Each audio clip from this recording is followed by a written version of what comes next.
Tienen un área ecológica que esté funcionando, entonces eso también es importante, la coordinación como siempre, ¿no?, entre los tres niveles de gobierno, que es lo que se requiere y que lamentablemente no siempre se tiene. Sí, debe ser una política pública, pero política pública de Estado a largo plazo y que involucre efectivamente a los tres órdenes de gobierno, a la propia sociedad y fundamentalmente que rinda beneficio económico para quienes están en los bosques, que las están depredando a veces incluso por necesidad para no morirse de hambre, ¿no? Ya vimos que nos dicen los especialistas, sí se puede, así que por favor que las autoridades se pongan a trabajar, porque esto nos va a ayudar a todos. La contaminación y el daño al medio ambiente pues generan todos estos cambios climáticos que tenemos, que estamos padeciendo, ¿no? No, y además la disponibilidad de agua para la vida de las personas. Aquí somos, entre el Estado de México y el Distrito Federal, somos 25 millones de habitantes, que necesitamos agua, y el agua la generan los bosques, la genera la riqueza forestal. No se ha querido entender eso, y la magnitud del problema no se ha entendido tampoco, ni ha habido acciones de la misma dimensión. Lamentablemente, así que es urgente que se haga.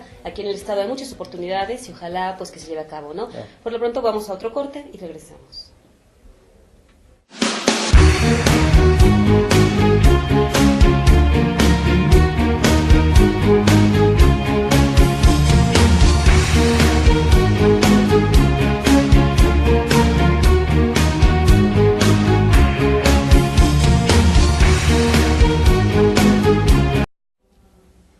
Gracias por su atención, y ahora queremos referirnos brevemente al plan alimentario que anunció, o más bien acciones que tienen que ver para paliar el problema de la carestía en los alimentos que está padeciendo la población, sobre todo las familias de más bajos ingresos, ¿no? Sí, diversas medidas que se van a tomar por parte del gobierno federal, como liberar de impuestos las importaciones de varios alimentos para evitar el desabasto y también para evitar pues que haya un alza mayor de precios, porque bueno, el incremento se ha dado en lo que va del año, ¿no? Sí, debe reconocerse que el gobierno de la República está reaccionando bien y con oportunidad a un problema que es muy grave y que tiende a acentuarse si no hay acciones que lo frenen y lo reviertan. En primer lugar, tenemos que partir del hecho de que el problema del país es que es deficitario en la producción de alimentos, ¿verdad? Es decir, cada año estamos importando entre 15 millones y 18 millones de toneladas, dependiendo de los ciclos agrícolas que se den internamente, y con ese volumen de importación a fuerza nos afectan y nos impactan los precios internacionales, ¿no? Sí, además, bueno, de que lo que tanto se ha dicho, ¿no?, de que no hay el apoyo al campo que debiera, realmente ya no es redituable para los campesinos trabajar tanto la tierra.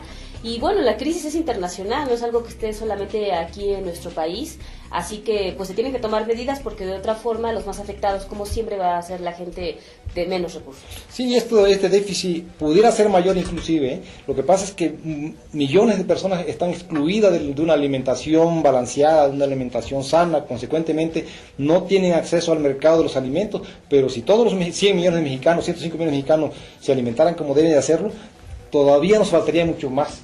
Así es.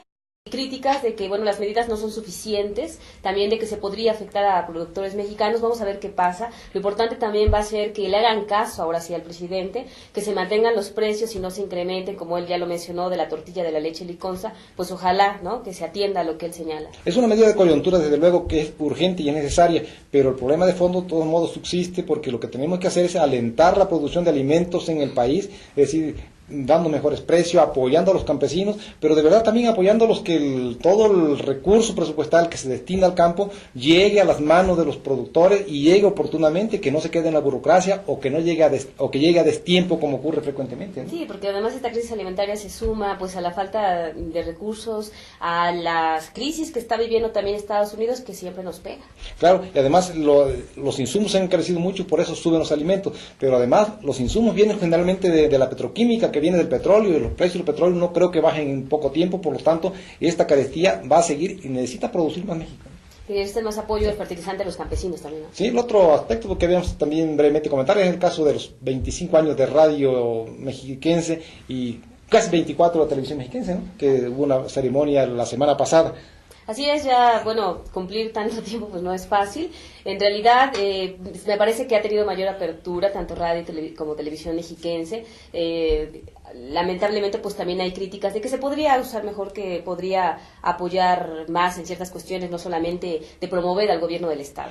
Y sobre todo yo creo que la televisión debe poner más énfasis en las cuestiones locales, los problemas locales, examinar los problemas locales. Tiene una barra de programas muy buenos, dan de análisis y debate a nivel nacional, pero tratan temas a veces incluso internacionales, mientras que los problemas del Estado de México lo están haciendo a un lado. Y esta desatención a los problemas locales les ha repercutido también, ha tenido costo, porque por eso otros canales de la entidad privada tienen más audiencia, porque tratan problemas locales, ¿no? Sí, ahora tiene una gran oportunidad, ¿no? Se está modernizando y me parece que pues se puede hacer, ya se ha mejorado con esta barra de opinión que tienen, pues ojalá que aprovechen la oportunidad para avanzar aún más, ¿no? Y que no se les olvide también que esos medios informativos de comunicación surgieron para cohesionar al Estado de México, para fortalecer la identidad, para rescatar los valores, difundir la historia y todo eso, y parece que no hay mucho trabajo en ese sentido. Pues ojalá que lo hagan más y bueno, pues que les vaya muy bien y cumplan muchos años. Claro, y más, lo felicitamos, ¿no? Desde luego. Por supuesto. Pero bueno, el tiempo se nos ha terminado. Nosotros le queremos agradecer que haya estado con nosotros esta noche. Macario, buenas noches. Violeta, buenas noches. Buenas noches. Y bueno, nos dejamos con Giovanna Espinosa con el resumen semanal. Giovanna, ¿cómo estás? Buenas noches. Buenas noches, Giovanna. ¿Qué tal, Macario? Violeta, muy buenas noches. Las notas inteligentes de la semana. Ejidatarios de Villa Victoria ganaron en forma definitiva un juicio al gobierno federal por las indemnizaciones correspondientes a más de 1,000 hectáreas de tierras de cultivo expropiadas hace más de medio siglo para construir la presa de Villa Victoria, informaron voceros de los campesinos. Durante este largo tiempo reclamaron el pago en cuestión y apenas hace poco la Suprema Corte de Justicia de la Nación confirmó la resolución del Tribunal Agrario en la cual se les dio la razón. El gobierno federal tendrá que pagarles una suma estratosférica, porque además del precio de las tierras, debe cubrirles el importe de las 8,000 toneladas anuales de maíz que dejaron de cosechar en más de medio siglo y que alcanzan un volumen superior a 400,000 toneladas, como lo estableció el decreto expropiatorio. El patrimonio municipal de Toluca sufrirá un quebranto por la segunda destrucción de la banqueta que construyó el Ayuntamiento de Toluca en la avenida Vicente Villada. Primero demolió el concreto para atender otro que combinó con diversos materiales, como muestra para ver cuál era el más apropiado. Además, demoró casi 8 meses la reanudación de los trabajos, por lo que el proyecto se encarecerá por esas dos causas en perjuicio del presupuesto. José Vázquez Vivien, regidor de oposición, lamentó que legalmente no se pueda fincar responsabilidades al alcalde Juan Rodolfo Sánchez Gómez por este desperdicio de fondos públicos y sostuvo que no se conoce precedente de una autoridad que haya construido una obra como muestra y luego la haya destruido, como pasará con la banqueta de Villada.